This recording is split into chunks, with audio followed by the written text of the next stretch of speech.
Welcome to Kannan info Tamil. நம்ம இன்னைக்கு என்ன டாபிக் பார்க்க போறோம் அப்படின்னா 3 முக்கியமான டிஃபென்ஸ் அப்டேட் இந்த வீடியோல பார்க்க போறோம். முதல் டிஃபென்ஸ் அப்டேட், இந்தியாவின் DRDO நிறுவனம் ஹைப்பர்சானிக் மிசைல்களை உருவாக்குவதில் சமீப காலமா அதிக முனைப்பு காட்டி வந்துகிட்டு இருக்காங்க. அந்த வகையில ஹைப்பர்சானிக் லைட் வெஹிக்கிள்களை உருவாக்குவதற்கு ஒரு முக்கியமான திட்டத்தை கையில் எடுக்க இருப்பதா செய்திகள் வெளிவந்திருக்கு.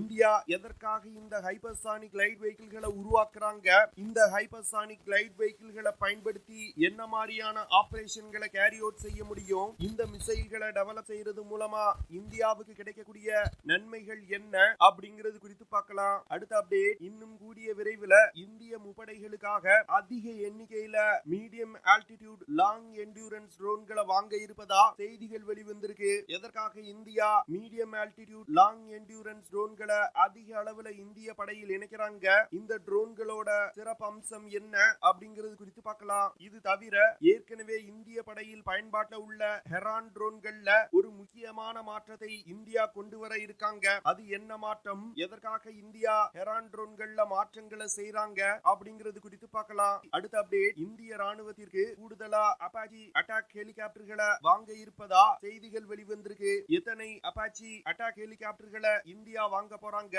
இந்த ஹெலிகாப்டர்களோட சிறப்பு அம்சங்கள் மற்றும் செயல்திறன் என்ன அப்படிங்கிறது குறித்து நம்ம டீடைலா இந்த வீடியோல பார்க்கலாம். நம்ம சேனல்ல டிஃபென்ஸ் மற்றும் ஜியோபாலிட்டிக்ஸ் சம்பந்தமா தினம் ஒரு வீடியோ பப்ளிஷ் பண்ணிட்டு இருக்கோம். உங்களுக்கு நம்ம சேனல்ல பப்ளிஷ் பண்ணக்கூடிய வீடியோஸ் பிடிச்சிருந்துச்சுன்னா சேனலை சப்ஸ்கிரைப் பண்ணி சப்போர்ட் பண்ணுங்க. நீங்க பண்ற ஒவ்வொரு சப்ஸ்கிரிப்ஷனும் எனக்கு அடுத்த வீடியோஸ் போடுறதுக்கு ஒரு மோட்டிவேஷனா இருக்கும். தற்போது நடந்து வரும் உக்ரைன் ரஷ்யா போர்ல தான் முதல்ல ஒரு ஹைப்பர்சானிக் மிசைலை பயன்படுத்தி தாக்குதல் நடத்தப்பட்டது. வரும் காலத்துல இந்த ஹைப்பர்சானிக் மிசைல்கள் யுத்தக்களத்தின் போக்கையே மாற்றி அமைக்க போகுது. இதனால உலகின் பல நாடுகள் ஹைப்பர்சானிக் மிசைல்களை உருவாக்குவதற்கு போட்டி போட்டு வந்துகிட்டு இருக்காங்க. தற்போதைய நிலையில ரஷ்யா மற்றும் சீனா ஹைப்பர்சானிக் மிசைல்களை உருவாக்குறதுல ஒரு முன்னேறிய நிலையில இருக்காங்க. குறிப்பா ரஷ்யா ஹைப்பர்சானிக் மிசைல்களை தன்னுடைய முப்படைகளையும் இணைச்சிருக்காங்க. அதுவே சீனாவை எடுத்துக்கிட்டீங்கன்னா சீனாவிடமும் ஹைப்பர்சானிக் மிசைல்கள் இருக்கு. குறிப்பா சொல்லணும் அப்படின்னா DF-ZF அப்படிங்கிற ஒரு ஹைப்பர்சானிக் லைட் வெஹிக்கிளை சீனா வெற்றிகரமா டெவலப் செய்து தன்னுடைய படையில் இணைச்சிருக்காங்க.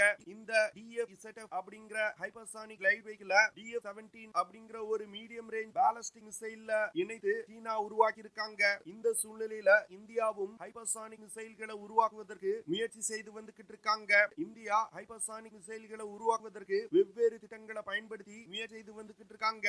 இந்தியா ரஷ்யாவுடன் இணைந்து பிரம்மோஸ் 2 அப்படிங்கிற ஒரு ஹைப்பர்சானிக் மிசைலை உருவாக்குவதற்கு முயற்சி செய்து வந்துகிட்டு இருக்காங்க. பிரம்மோஸ் 2 ஹைப்பர்சானிக் மிசைலை 2028 வருடத்துக்குள் டெவலப் செய்து முடிப்பதற்கு இந்தியாவும் ரஷ்யாவும் முயற்சி செய்து வந்துகிட்டு இருக்காங்க. இது தவிர இந்தியா ஹைப்பர்சானிக் க்ரூஸ் மிசைல்களை உருவாக்குவதற்கு HSTDV அப்படிங்கிற ஹைப்பர்சானிக் டெமான்ஸ்ட்ரேட்டிவ் வெஹிக்கிள் அப்படிங்கிற திட்டத்தை 2020 முதல்ல செயல்படுத்தினாங்க. இந்த HSTDV திட்டத்தின் மூலமா இந்தியா வெற்றிகரமா ஒரு ஸ்கிராம்ஜெட் இன்ஜினை சோதனை செஞ்சாங்க. இந்த ஸ்கிராம்ஜெட் இன்ஜின் 23 செகண்ட் இயக்கப்பட்டது. அந்த 23 செகண்ட்ல மாக் 6 அப்படிங்கிற வேகத்துல இந்த HSTDV வெஹிக்கிள் டிராவல் செஞ்சிருக்கு. அதாவது ஹைப்பர்சானிக் மிசைல் டெவலப்மெண்ட்ல இந்த ஸ்கிராம்ஜெட் இன்ஜின் தொழில்நுட்பம் மிகவும் முக்கியமானது. இந்த HSTDV தொழில்நுட்பத்தை உலகின் வெகு சில நாடுகள் தான் டெவலப் செஞ்சிருக்காங்க. இந்தியா டெவலப் செய்து வரும் HSTDV வெஹிக்கிள்கள்னால அதிகபட்சமா மாக் 12 அப்படிங்கிற வேகத்துல பறக்கும் வகையில டெவலப் செய்ய போறாங்க.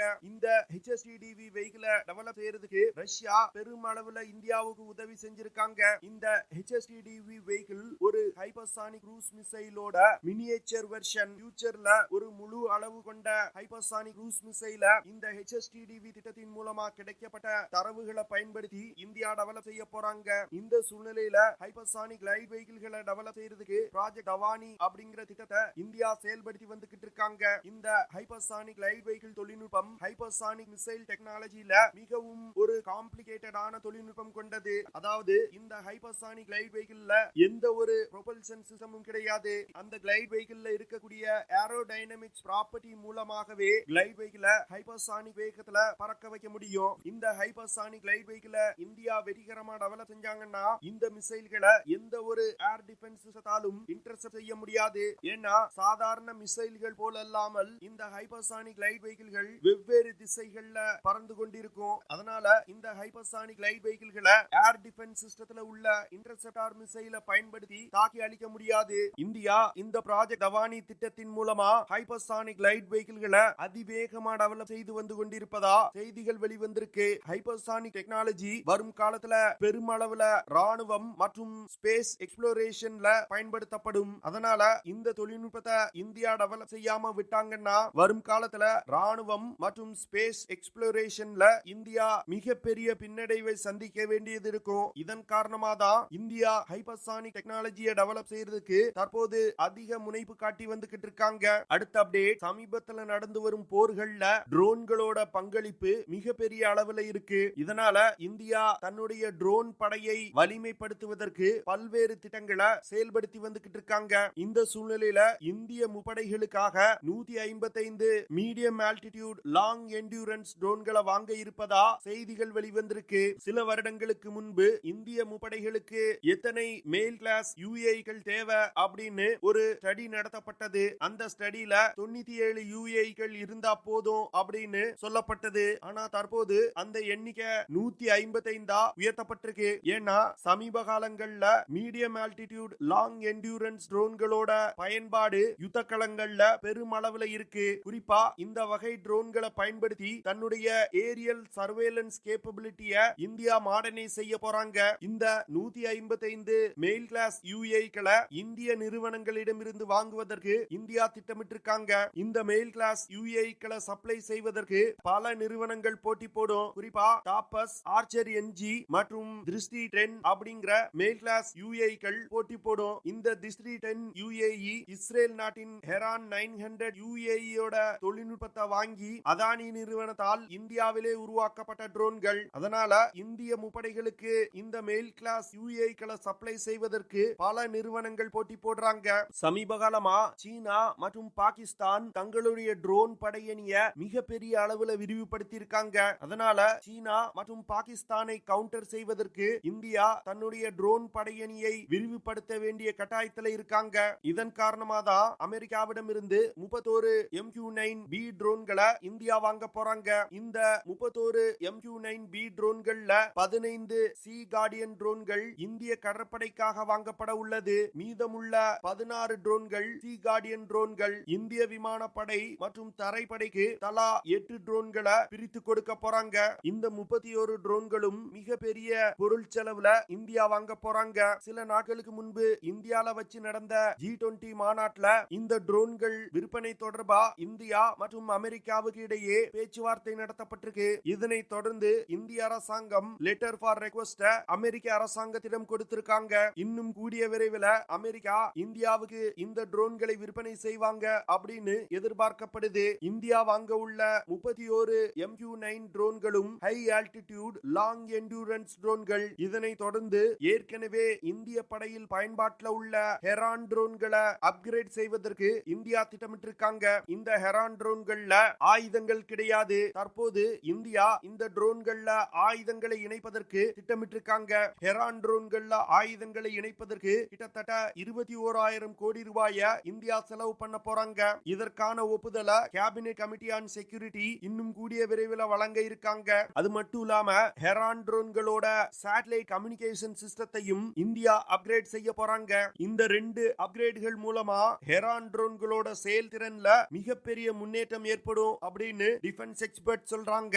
இந்த ஹெரான் ட்ரோன்கள்னால அதிகபட்சமா 1150 கிலோகிராம் எடையை சுமந்து கொண்டு பறக்க முடியும். இந்த ட்ரோன்கள்னால தொடர்ந்து 52 மணி நேரம் பறக்க முடியும். ஹெரான் ட்ரோன்கள்னால அதிகபட்சமா 207 கிலோமீட்டர் பெர் ஹார் வேகத்துல பறக்க முடியும். இந்த ட்ரோன்கள்னால 33,000 அடி உயரத்துல பறக்க முடியும். அடுத்த அப்டேட், சமீப காலமா இந்தியா அட்டாக் ஹெலிகாப்டர்களை அதிக அளவுல படையில் இணைச்சு வந்துகிட்டு இருக்காங்க.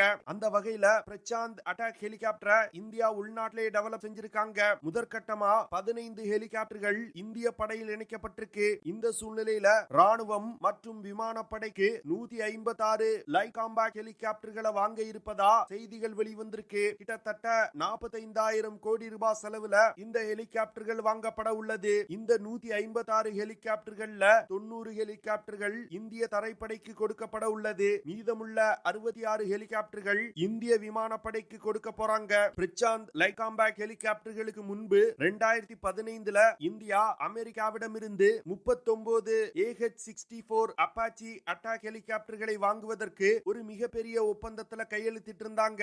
இதனை தொடர்ந்து தற்போது வரைக்கும் 22 AH-64 அப்பாச்சி ஹெலிகாப்டர்கள் இந்திய விமானப்படையில இணைக்கப்பட்டிருக்கு. இந்த சூழ்நிலையில இனி அமெரிக்கா சப்ளை செய்ய உள்ள அப்பாச்சி ஹெலிகாப்டர்களை இந்திய தரைப்படையில் இணைப்பதற்கு திட்டமிடப்பட்டிருக்கு. அது மட்டும் இல்லாம இன்னும் கூடுதலா இந்திய தரைப்படைக்கு 6 அப்பாச்சி ஹெலிகாப்டர்கள் தேவை அப்படின்னு கோரிக்கை வைக்கப்பட்டிருக்கு. இந்த கோரிக்கைக்கு இன்னும் கூடிய விரைவில் ஒப்புதல் கொடுக்கப்படும் அப்படின்னு எதிர்பார்க்கப்படுது. இந்திய ராணுவம் பல வருடங்களா தங்களுக்கு அட்டாக் ஹெலிகாப்டர்கள் தனியாக தேவை அப்படின்னு கோரிக்கை வச்சு வந்துகிட்டு இருக்காங்க. அதாவது ஆர்மி ஏவியேஷன் பிரிகேடுக்கு அட்டாக் ஹெலிகாப்டர்கள் தேவை அப்படின்னு அவங்க சொல்லி வந்துகிட்டு இருக்காங்க. இதன் காரணமா தான் கூடுதலா 6 அப்பாச்சி ஹெலிகாப்டர்களை வாங்குவதற்கு கோரிக்கை வச்சிருக்காங்க. அமெரிக்காவின் போயிங் நிறுவனத்தால் உருவாக்கப்பட்ட இந்த அப்பாச்சி அட்டாக் ஹெலிகாப்டர்கள் உலகின் தலை சிறந்த அட்டாக் ஹெலிகாப்டர்கள்ல ஒன்று. இந்த ஹெலிகாப்டர்கள்னால அதிகபட்சமா 10,400 கிலோகிராம் எடையை சுமந்து கொண்டு பறக்க முடியும். இந்த அப்பாச்சி ஹெலிகாப்டர்கள்னால தொடர்ந்து 476 கிலோமீட்டர் தூரம் வரைக்கும் பறக்க முடியும். அது மட்டும் இல்லாம இந்த ஹெலிகாப்டர்னால 290 கிலோமீட்டர் பெர் ஹார் வேகத்துல பறக்க முடியும். அப்பாச்சி ஹெலிகாப்டர்ல Hydra 70 rockets, AGM-114 Hellfire missiles, air to air stinger missiles, AGM-65 Maverick air to ground missile, spike missile போன்ற பல்வேறு விதமான ஆயுதங்கள் இணைக்கப்பட்டிருக்கு. இதன் காரணமாக தான் இந்திய ராணுவம் தங்களுக்கு கூடுதலா அப்பாச்சி ஹெலிகாப்டர்கள் தேவை அப்படின்னு கோரிக்கை வச்சிருக்காங்க. ஓகே ஃப்ரெண்ட்ஸ், நம்ம வீடியோவோட நிறைவு பகுதிக்கு வந்துட்டோம். இதெல்லாம் தான் நான் உங்ககிட்ட ஷேர் பண்ணணும் அப்படின்னு நினைச்ச விஷயங்கள். ஐ ஹோப் நான் ஷேர் பண்ண விஷயங்கள் உங்களுக்கு பிடிச்சிருக்கும்னு நினைக்கிறேன். அப்படி பிடிச்சிருந்துச்சுன்னா ஷேர் பண்ணுங்க, லைக் பண்ணுங்க, கமெண்ட் பண்ணுங்க. மறக்காம நம்ம சேனலுக்கு சப்ஸ்கிரைப் பண்ணுங்க. அப்படியே அந்த பெல் நோட்டிபிகேஷனை கிளிக் பண்ணி ஆல்ங்கிற ஆப்ஷனை எனேபிள் பண்ணிக்கங்க. See you in the next video. Jai Hind.